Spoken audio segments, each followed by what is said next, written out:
नमस्कार, SBT news में आपका स्वागत है और मैं हूं आपके साथ दिव्यांशी गौड़। पेश है 16 अगस्त बुधवार शाम 7:15 बजे राजस्थान की बड़ी खबरें। केंद्रीय मंत्रिमंडल ने प्रदूषण रहित सार्वजनिक परिवहन प्रणाली को मजबूत बनाने के लिए 57,613 करोड़ रुपए की प्रधानमंत्री ई बस सेवा को मंजूरी दे दी है।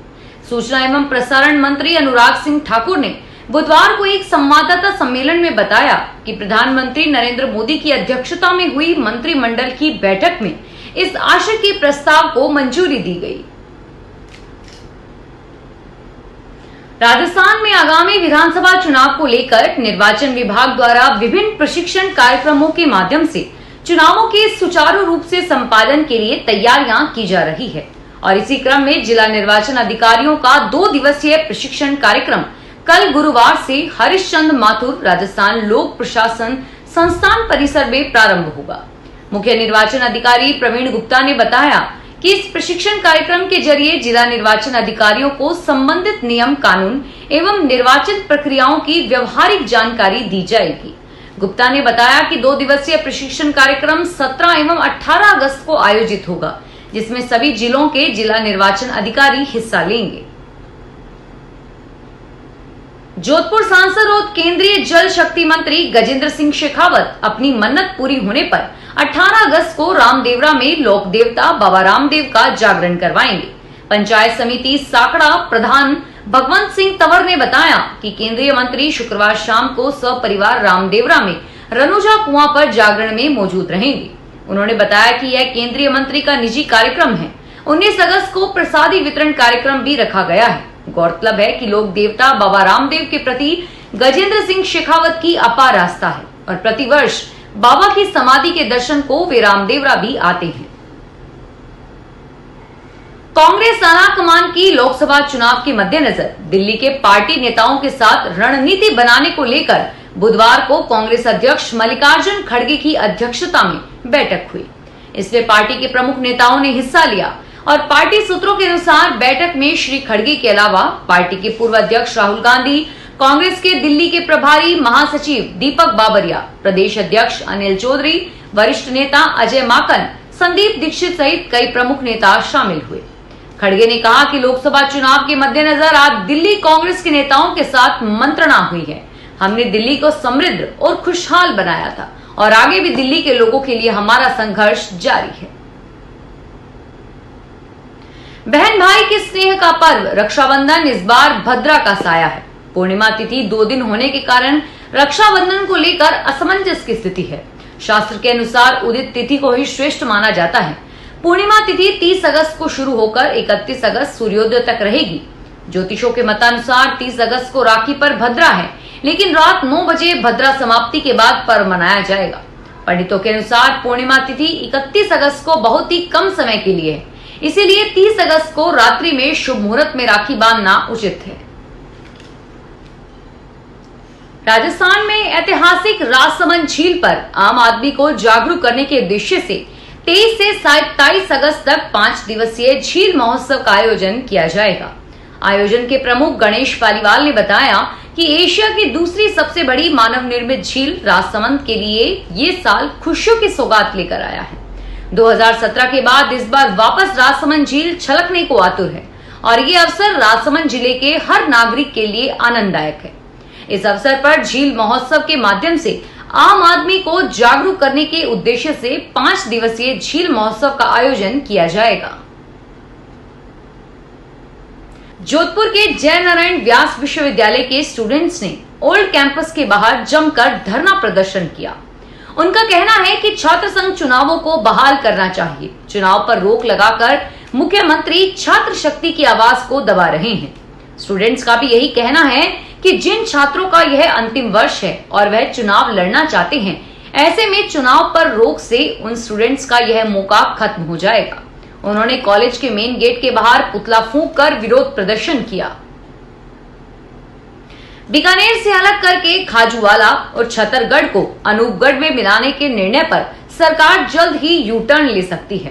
कैबिनेट मंत्री और क्षेत्र के विधायक गोविंद राम मेघवाल ने क्षेत्र के लोगों को आश्वासन देते हुए फिर से बाजार खोलने की अपील की है।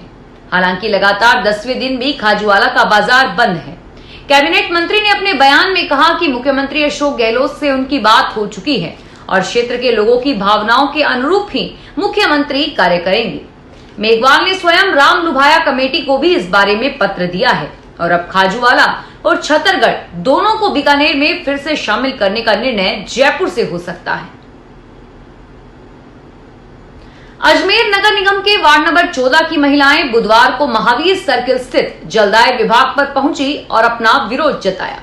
महिलाओं द्वारा विभाग के बाहर मटके फोड़कर पानी की समस्या को लेकर प्रदर्शन किया गया।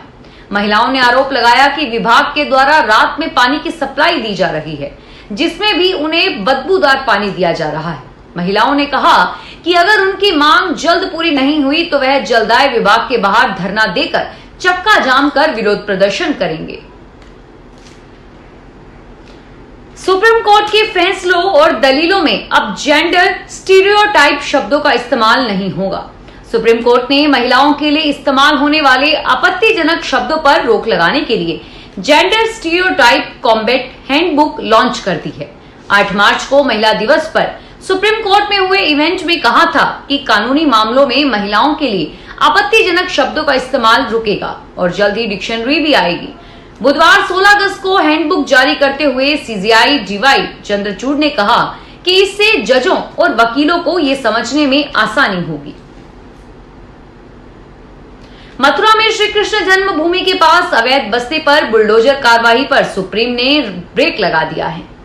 बुधवार को रेलवे की जमीन पर बसी अवैध बस्ती पर बुलडोजर कार्रवाई को चुनौती देने वाली याचिका पर सुनवाई की। कोर्ट ने बुलडोजर एक्शन पर 10 दिन के लिए रोक लगा दी है। सुनवाई के दौरान याचिकाकर्ता याकूब ने कहा कि वहां पर 100 घरों को गिराया जा चुका है, 70 से 80 घर बचे हैं और अब इस मामले की अगली सुनवाई सुप्रीम कोर्ट में 1 हफ्ते के बाद होगी।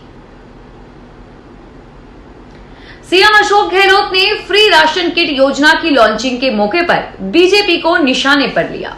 गहलोत ने कहा कि बीजेपी हमारी जन कल्याणकारी योजनाओं को रेवड़ियां बताकर लाभार्थी आम लोगों की बेइज्जती कर रही है और वहीं इस मौके पर मुख्यमंत्री ने 50,000 वॉलंटियर्स भर्ती का भी ऐलान किया।